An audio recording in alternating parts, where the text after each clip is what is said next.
वो बचेगा नहीं। फरहाद, रात बेटे मेरे साथ चलो तुम।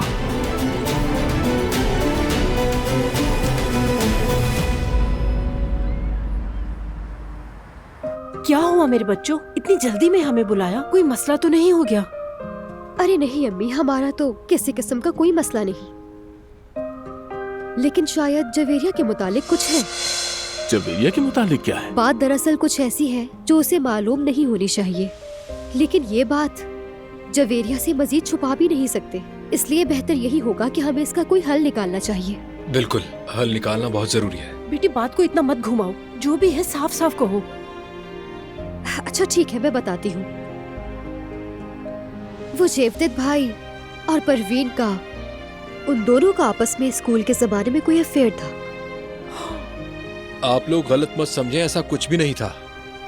जो कुछ भी था उनके दरमियान तो वो भी शादी से पहले। अरे हारून, जवेरिया कभी भी इतनी तफसील नहीं सुनेगी। अगर उसे यही पता चल गया ना, तो वो उस औरत की जान नहीं बख्शेगी। वो ना उसको छोड़ेगी और ना जेवदेद भाई को। अरे बेटी, ये कैसी बात कर रही हो? यास्मीन सही कह रही है केनान, जवेरिया तो कयामत बर्पा कर देगी। हमें कुछ तो करना होगा। हारून ने कहा है ना कि मामला इतना बड़ा नहीं है। स्कूल के जमाने की बात है। मैं जवेरिया को जानता हूँ, वो बहुत समझदार बच्ची है, बिला वजह गुस्सा नहीं करेगी। तुम जवेरिया को नहीं जानते केनान, या फिर तुम चाहते हो कि उसका घर टूट जाए? मैं ऐसा क्यों चाहूंगा? ये क्या पागलों वाली बात कर रही हो तुम? हाँ खैर ठीक है सब, लेकिन जो जरूरी होगा वो करेंगे। हाँ बिल्कुल, जो जरूरी होगा वो करेंगे।